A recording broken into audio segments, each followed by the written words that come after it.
ସକାଳେ ମୁଁ ପଳେଇଲି ସାର ପକେଇବା ପାଇଁ। ବିଲ ପହଞ୍ଚିଲା ବେଳକୁ ମା ଏ ଗଛ କେତେ ବଡ଼ ହେଇଗଲାଣି ଲୋ। ମୁଁ ତ ଆ ଭିତରେ ପଶି ପାରିବିନି, ସେଇଥର ଫିଙ୍ଗି ଫୁଙ୍ଗା ଦେଇକି ପଳେଇ ଆସିଲି।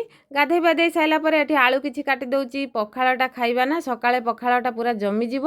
କାଟି କୁଟା ସାରିଲା ପରେ ମୁଁ ଏଠି ଖୁସୁଣି ଆଣିବା ପାଇଁ ଭୁଲି ଯାଇଥିନି, Oh my ଖୁସୁଣିଟା ନେଇ god. ଆସିଲି। ଆମର କାଠରୁ ରୋଷେଇ ହେଉଛି, ଆପଣମାନେ କେଉଁଥିରେ ରୋଷେଇ କରୁଛନ୍ତି କମେଣ୍ଟ ମାଧ୍ୟମରେ ଜଣାଇବେ।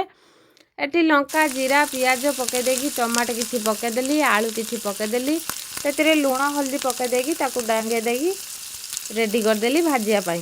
ଆପଣମାନଙ୍କୁ ଭିଡ଼ିଓ ଭଲ ଲାଗିଥିଲେ ଲାଇକ୍ ସେୟାର ସବସ୍କ୍ରାଇବ୍ କରିବା ପାଇଁ ଜମା ବି ଭୁଲନ୍ତୁନି। ଇନଷ୍ଟା ଫେସବୁକ୍ରେ ଫଲୋ କରନ୍ତୁ। ମୋର ଏଠି ରେଡ଼ି ହେଇଗଲାଣି। ତାପରେ ବଡ଼ି ଦୁଇଟା ଭାଜିଦେଲି ପାଗ ବନେଇବା ପାଇଁ।